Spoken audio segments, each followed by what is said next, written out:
Bom dia a todos. Espero que estejam todos bem, né? Continuamos com a nossa matéria de urgência e emergência. Hoje falaremos sobre queimaduras elétricas.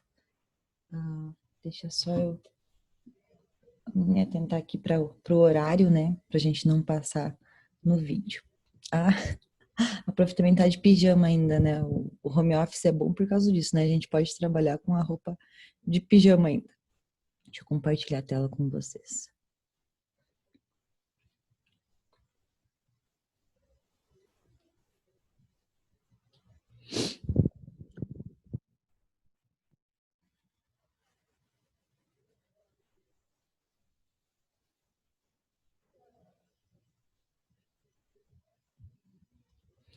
Então, o que é um choque elétrico, né?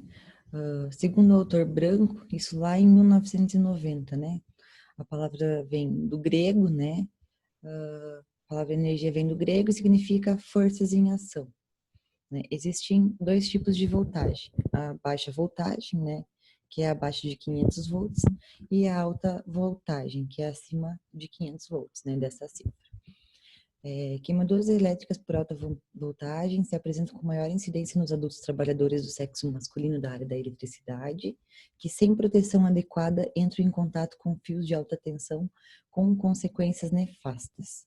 Por outro lado, as de baixa voltagem atingem as crianças que durante atividades lúdicas introduzem os dedos e cavidade oral nas tomadas elétricas e artefatos dos domicílios, causando injúria de maneira quase exclusiva no local de contato. E aqui até faz a gente pensar um pouquinho por que será que a maior parte das queimaduras elétricas, né, de alta voltagem acontece com os homens. Primeiramente porque eles geralmente que trabalham com eletricidade, né? Raramente a gente encontra uma mulher desenvolvendo essa função, né? E segundo que eles também são um pouco mais descuidados, né, com a questão dos EPIs, né? Então, por diversas vezes a gente vê até mesmo em casa, né, quando a gente pede para consertar algo da parte elétrica, né? Às vezes a pessoa vai lá e coloca a mão, né? A pessoa do sexo masculino, no caso, coloca a mão no fio, né? E nem tem noção, assim, se ele tá descascado ou não, né? E das crianças, né? A curiosidade de sempre, né? Tudo é novo. Então, falando sobre epidemiologia, né? Segundo a Associação Brasileira de Conscientização para os Perigos da Eletricidade, a Abracopel, né? Um estudo lá em 2018, né? Foram 1.387 acidentes de origem elétrica registrados em 2017, sendo que 851 desses foram de origem por choque elétrico e 627 desses foram fatais, né? E ainda 224 não foram fatais, né? Que às vezes não precisam nem de hospitalização, né? A eletricidade é um fenômeno físico originado por cargas elétricas e em todos os ambientes temos pontos energizados e com bons condutores. E sabe-se que bons condutores permitem a passagem de elétrons com mais facilidade. Logo, temos a todo momento um cenário perfeito para que aconteçam acidentes graves envolvendo choques elétricos, né? O que é um choque? Ih, a prof vai ter que tirar aqui o áudio, o vídeo, porque senão não consigo ler os slides. O choque elétrico é a reação do organismo à passagem da corrente elétrica. Eu coloquei uma imagem um pouco brincalhona, né? Mas a gente vai acabar vendo que tem um tanto de verdade nessas imagens aqui. O pior choque é aquele que se origina quando uma corrente elétrica, pelo contato direto, entra por uma mão e sai pela outra mão. Nesse caso, atravessando o tórax, ela tem grande chance de afetar o coração e a respiração.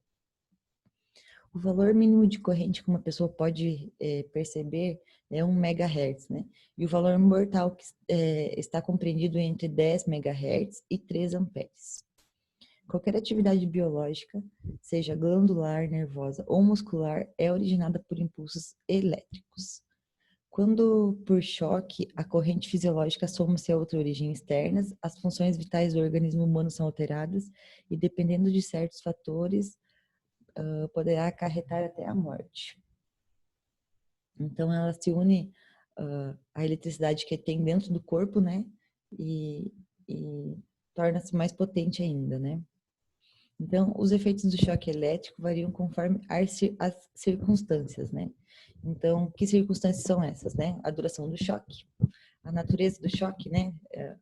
Como foi o choque, se foi um choque na tomada, foi um choque por fio recapado, foi um choque de alta voltagem, o nível de frequência, o tipo de contato, né? Se teve contato direto, né? Se teve contato através de outra pessoa, quando passou a eletricidade pelo outro corpo e a gente encostou, né? O isolamento do corpo, né? A questão da pele, se estava úmida, se estava seca, né? A intensidade da corrente, que é a voltagem, a resistência do corpo, o percurso da corrente no corpo, né? Por onde que essa corrente passou, se teve um buraco de entrada e de saída, né? Depois da lesão, né? E a duração do choque, por quanto tempo aconteceu isso, né? Então, são condições orgânicas, né? Essas todas, mas também depende das condições psíquicas da pessoa, né? As partes do corpo humano que normalmente são afetadas são as mãos, mãos, pés e pernas, né? O tronco e o tórax também são afetados. A resistência oferecida pelo corpo humano à passagem de corrente é determinada pelas condições em que a pessoa se encontra, ou seja, se o ambiente é adequado, as vestimentas, o uso de EPIs, intensidade da corrente, entre outras variáveis. Os sintomas do choque elétrico, né? O que causa no organismo? O que pode causar um choque no organismo da pessoa afetada? Então, a inibição dos centros nervosos, né, inclusive dos que comandam a respiração, causando assim parada respiratória. Isso a gente está falando de altas voltagens, né? Não é aquele choque que toma em casa consertando algum eletrodoméstico, né? Que toma em casa colocando o dedo na tomada. Alteração no ritmo cardíaco, podendo produzir fibrilação ventricular e, consequentemente, a parada cardíaca. Queimaduras profundas produzindo necrose do tecido, ossos, músculos e órgãos, né? Que foi o que vimos na aula passada, né? Do mês passado, que estudamos sobre as queimaduras, né? De primeiro, segundo, terceiro e quarto grau, né? E até a prof já deu uma pincelada lá aqui sobre as queimaduras elétricas, né? Então aqui a gente só está dando continuidade, por mais que seja um trauma um pouco mais difícil de chegar numa emergência, né? Hoje em dia, porque as empresas já exigem, né, que elas sejam adequadas à ANR, né? Até tenho que verificar depois qual é o número da ANR e vou estar colocando no material para vocês, tá? Mas enfim, a gente tem que aprender sobre queimaduras elétricas e tem que saber atender caso necessário, né? Então, alteração do sangue provocada por efeitos térmicos, eletrolíticos da corrente elétrica, perturbação no sistema nervoso, queimaduras superficiais com sequelas em vários órgãos do corpo humano, produzindo deficiências futuras como problemas renais, mentais, pulmonares, etc. Contrações musculares, né, que é a tetanização dos músculos, né, e retenção sanguínea, né. Então, aqui a prof falou sobre a contração dos músculos que na queimadura elétrica é chamada de tetanização, né. O que é a tetanização? Provavelmente é uma palavra que vocês não ouviram ainda antes, né? Então vamos lá. Tetanização é a contração muscular provocada pela circulação da corrente através dos tecidos nervosos. Esse efeito sobrepõe-se ao comando cerebral, né? A partir de certo valor, né? Na corrente alternada de 50 a 60 Hz a 6 a 4 MHz, né? Para mulheres, e 9,23 MHz para homens, né? Então, a corrente provoca contração total dos músculos, impedindo, por exemplo, que algum objeto que esteja sendo segurado segurado por essa, né, possa ser largado por motivo de ser conhecido como limiar de não largar, né. Então, naquela imagem anterior, até, deixa eu voltar aqui, pode ser até essa aqui, né, essa questão aqui da voltagem, né, então, por mais que a pessoa tente largar, né, ela não consegue, né, é a tetanização dos músculos, né. Então, quais são os efeitos fisiológicos da corrente elétrica, né?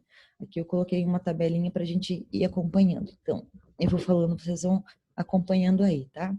Então, quando, quais são as reações fisiológicas no organismo, depende da voltagem da corrente, né? Então, a 0,1 MHz, né? A pessoa tem um leve formigamento, né? Que é aqueles choques que a gente leva no dia a dia, né? Quando por descuido acaba encostando em alguma tomada ou algo parecido, né? Então, a 0,5 MHz, né? Uma pequena contração muscular. A 10 MHz, né? Não tem efeito perigoso até 5 segundos, né? Então, acima disso, já causa danos no organismo. 30 MHz, né? Ela já altera a função cardíaca, né? Tem risco de fibrilação cardíaca. E a 500 MHz, né? Que são os acidentes nas empresas maiores de eletricidade, né? Acontece a parada cardíaca. Então, aqui eu coloquei mais uma tabela para vocês, né? Sobre os efeitos, né? Conforme distinguindo de homens e de mulheres, né? Das correntes de 60 Hz, né? Então, a 1,1 para homens e a 0,7 para mulheres, né?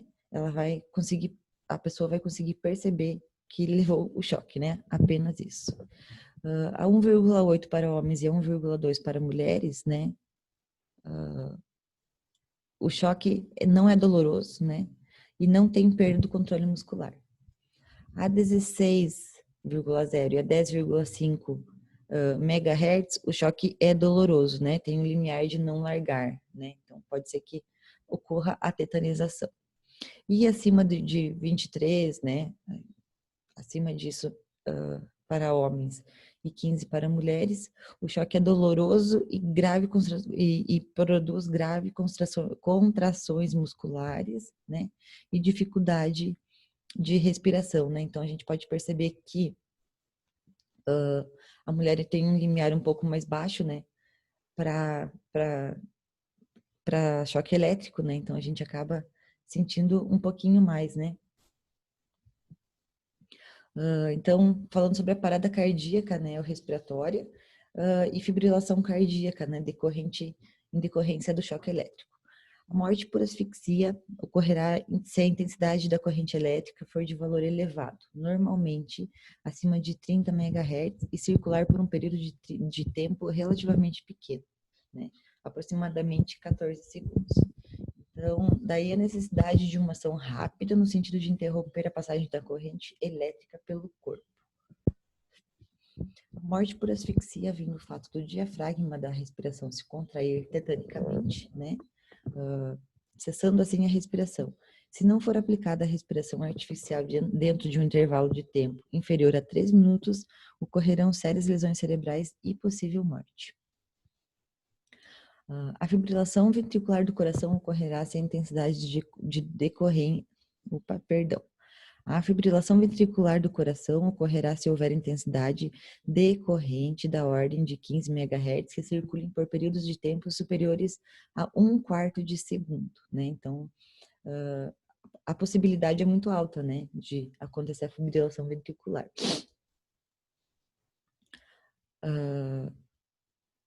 Nessa voltagem, né, de 15 MHz acima.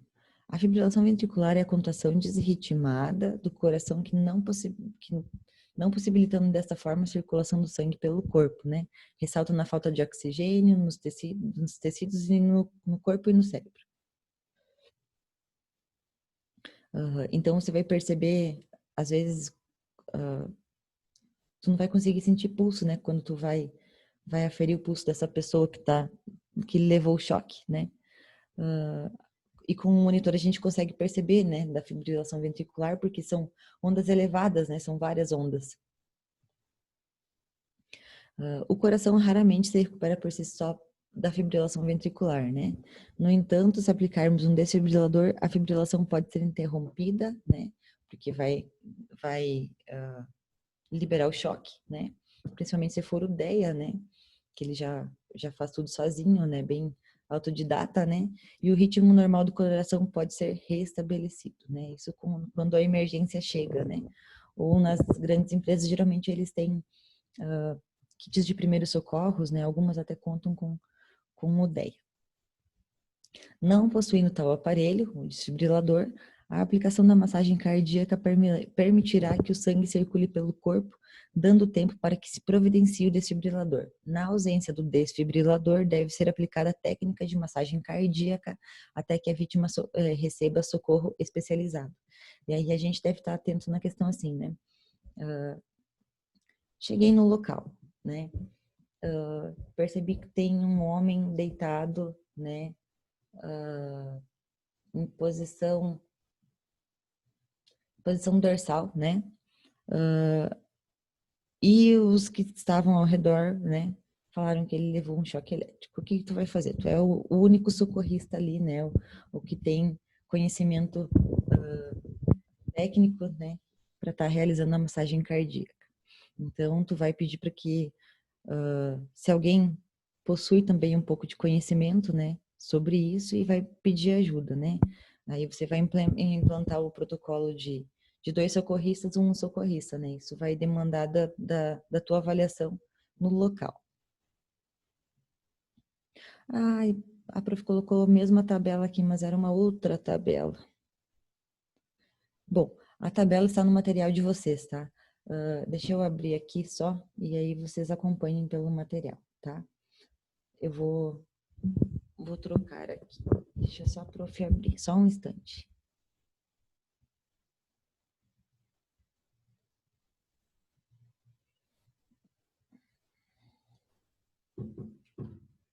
Tô abrindo no celular, tá, gente? Deixa eu abrir a tela aqui para vocês.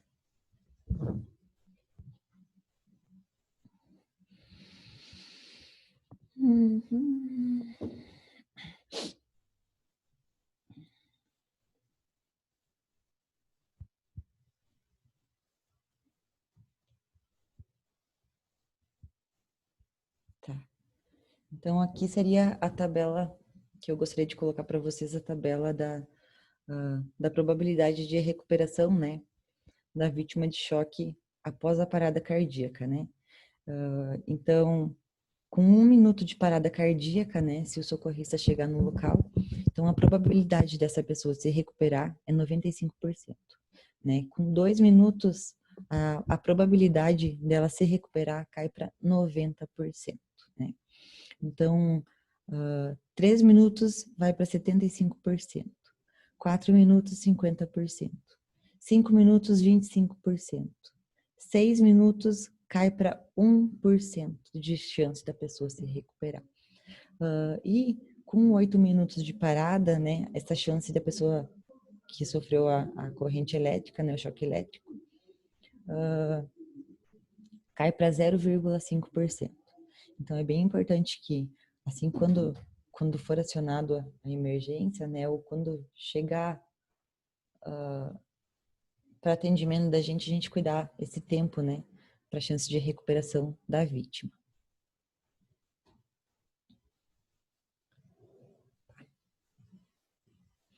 Tá. Aqui eu coloquei, aqui engloba um pouquinho mais, né, sobre a chance de recuperação, né. Então, aqui as porcentagens, aqui o tempo de que pode acontecer, né? Com 10 minutos já não tem mais chance de recuperação, né? Então, na verdade, o que a gente vai conseguir recuperar depois do paciente sem nenhuma sequela até os 3 minutos, né? 3, 4 minutos. Passado disso, já possivelmente ele terá sequelas, né? Então, as queimaduras causadas pela passagem da corrente elétrica, né? Então, aqui eu coloquei a foto de uma queimadura, possivelmente aqui queimou o corpo todo, né, e tal. E aqui nessa de baixo tem um ponto de entrada, né, na palma da mão dessa vítima. A passagem da corrente elétrica por um corpo que possui resistência elétrica, parte da energia é transformada e liberada na forma de calor. Este efeito é conhecido como efeito Joule. O calor liberado aumenta a temperatura da parte atingida do corpo, podendo produzir vários efeitos e sintomas, tais como queimaduras de primeiro, segundo e terceiro graus nos músculos do corpo, aquecimento do sangue com sua consequente dilatação, aquecimento podendo provocar derretimento dos ossos e cartilagem, queima das terminações nervosas e sensoriais da região atingida, queima das camadas adiposas ao longo da derme, tornando-as gelatinosa, né? Foi o que a gente já viu na aula passada da questão das camadas da pele, né?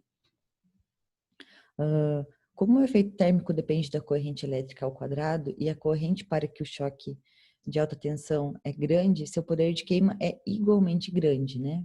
O choque em alta tensão queima, danifica, fazendo buracos na pele, principalmente nos pontos de entrada e saída da corrente elétrica no corpo humano. Aqui tem uma figura de um paciente com queimadura elétrica, né? Que ela apresenta orifício de saída da corrente elétrica na região dorsal, né?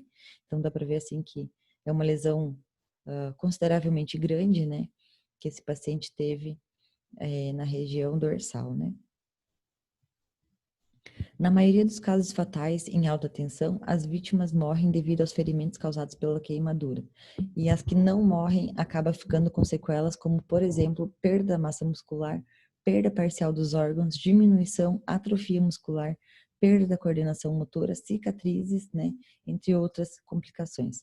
Além disso, toda queimadura acaba facilitando a infecção pela redução da imunidade da pele, né? Que foi a que a gente já falou sobre também,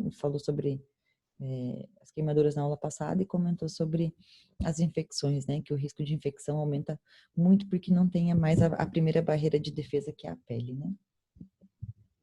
Então, falando sobre a resistência elétrica do corpo humano, né?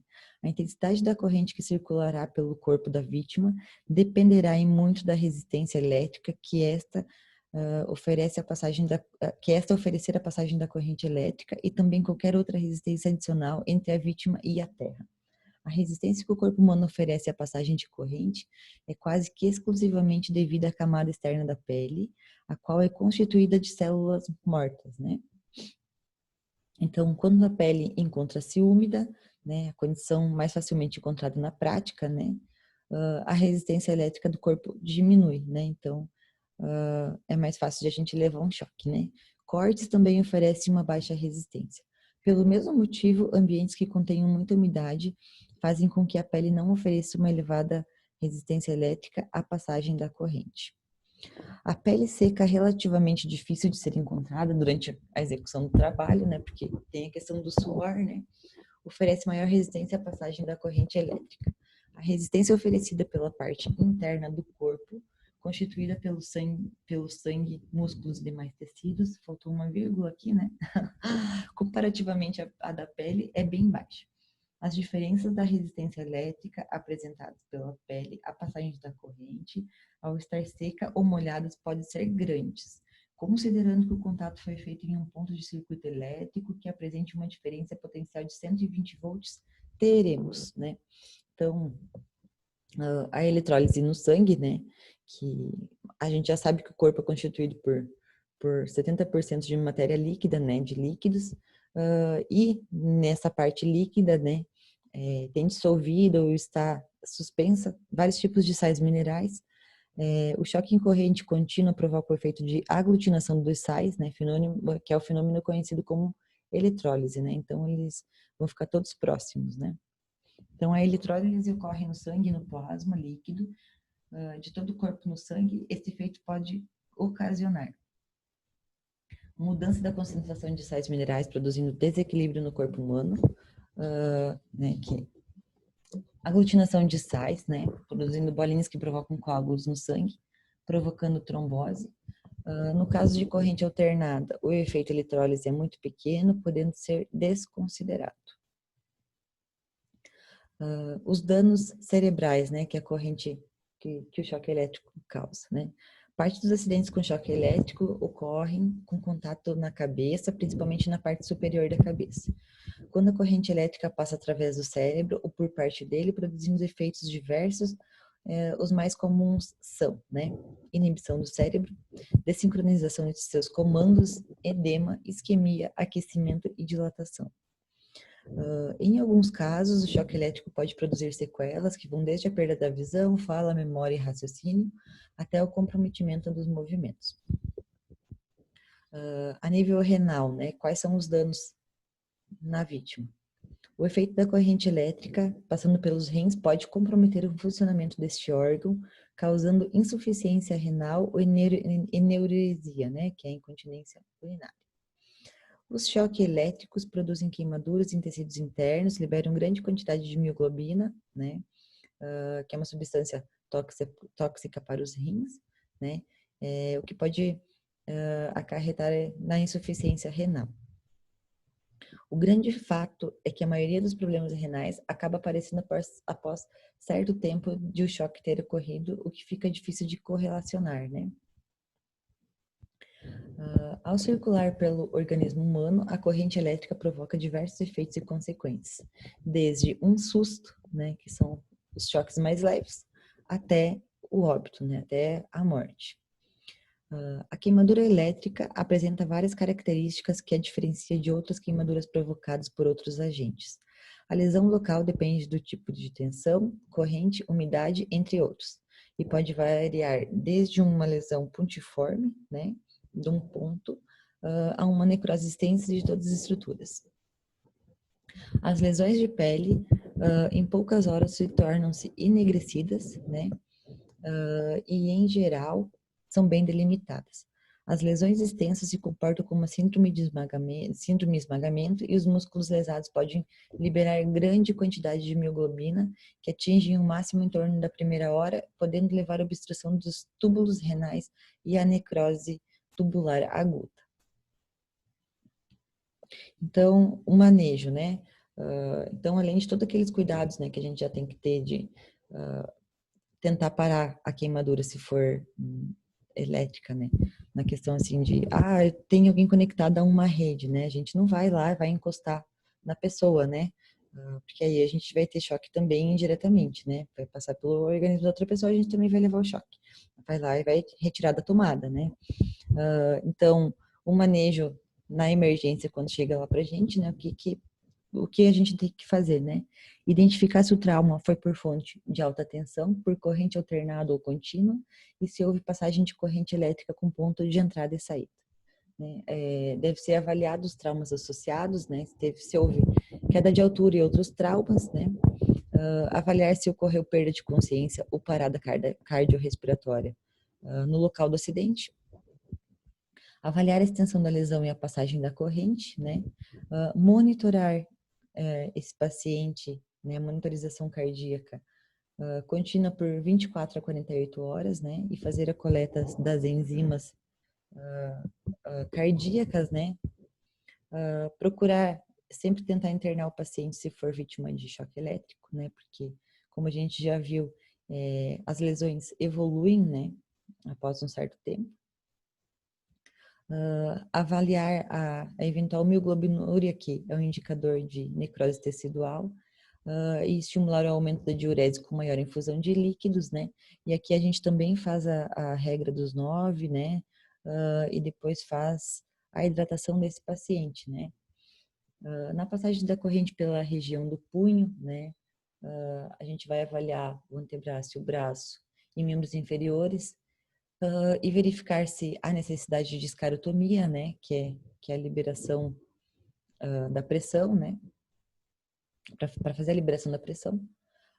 O tratamento da dor, né, vai ser administrado o acesso intravenoso, é o mesmo das queimaduras normais, né, mas vamos só rever então para os adultos. Dipirona, né, de 500 miligramas a 1 grama de injeção endovenosa.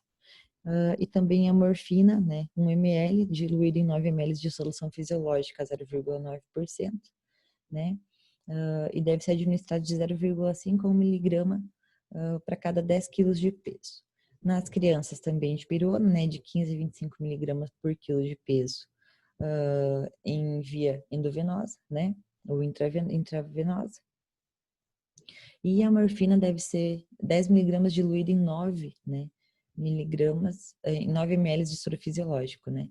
Então aqui o adulto é 1 ml, né, e a criança também esse 1 ml, né, que são 10 miligramas, e também vai ser administrado de 0,5 a 1 miligrama para cada 10 quilos de peso. Um trauma térmico causado por um agente elétrico, independente da sua extensão, ele pode causar danos físicos e psicológicos à sua vítima, né? Tem toda aquela questão assim de que, né, avaliar o tamanho da lesão, se a pessoa vai continuar produzindo o mesmo tanto que ela produzia antes da queimadura, né? Se afetou a questão ocupacional dela, né? E além disso tem toda a questão de preconceito dependendo de onde for a queimadura, né? Para os que necessitam de hospitalização, essa fase é muito complicada. Pela ocorrência de variáveis estressores físicos, por exemplo, a perda de fluidos, acidose metabólica, alterações no equilíbrio endócrino, infecções, dores incessantes, além dos estressores psicológicos decorrentes de situações como a separação da família, afastamento das funções laborais, mudanças corporais, despersonalização, dependência de cuidados, perda de autonomia e tensões constantes, né? O que é a despersonalização, né? Então, vamos dizer assim, a Camille, ela era uma pessoa que estava sempre feliz, né? Que brincava com os outros. E após esse choque, então, ela mudou o modo de ela ser, né? Então, ela já não é mais aquela pessoa feliz, que fazia brincadeira com os outros, né? Ela começou a ser uma pessoa mais triste, né? E aí também entra a questão da saúde mental, né? De a gente estar atento e orientar a família, né? As pessoas próximas dessa vítima, para que observem isso, né? Porque afeta muito a saúde mental da pessoa, do paciente que levou um choque elétrico, né? Então, após a ocorrência de um acidente térmico, a vítima enfrentará situações dramáticas na fase de recuperação, tanto pela ameaça de morte como pela intensidade da dor vivenciada. Na fase de reabilitação, a preocupação é com a vida fora do hospital, né, considerando as mudanças corporais que poderá apresentar. Quando essa vítima necessita de hospitalização, deve-se estar atento ao estado de saúde em todos os preâmbulos, diagnósticos, planejamentos das ações, implementações e avaliações de enfermagem condizentes e apropriadas e que todos os registros sejam elaborados de forma clara e objetiva, retratando inteiramente as condições do paciente, documentando todas as atividades realizadas pelo membro da equipe. Então, é importante que a gente se autopolicie, né, pela questão assim, a queimadura em si, né, uma pele queimada, ela tem um odor um pouco mais forte, né, então a gente tem que cuidar para não demonstrar isso próximo do paciente, né, porque ele já fica com aquela sensação assim de que não foi capaz de fazer o serviço dele, né, e muitas vezes a equipe acaba piorando, né, às vezes um olhar diferente, o paciente já tem essa percepção, né, e acaba prejudicando na recuperação dele, né? Então, espero que vocês tenham aproveitado a aula, né? Se tiverem dúvidas, pode me chamar, tá? As questões serão na parte da tarde, tá? Então, na aula passada nós não tivemos questões, e esse é o meu modo de trabalhar, tá? Então, uma aula assim vocês vão ter questões, na outra aula vocês não terão. A princípio, é essa a minha organização, tá? Então, eu vou estar colocando também questões sobre o assunto da aula passada, tá? Então, revisem o material. Acho que até uma forma de vocês estarem vendo de novo, né? Eu sei que vocês têm bastante matérias, tem bastante conteúdo para estudar, né? Todo sábado é uma matéria diferente, mas estudar nunca é demais, né? Então, qualquer coisa, se tiverem dúvidas, me chamem, tá? Um abraço a todos. E teremos mais um conteúdo agora, tá?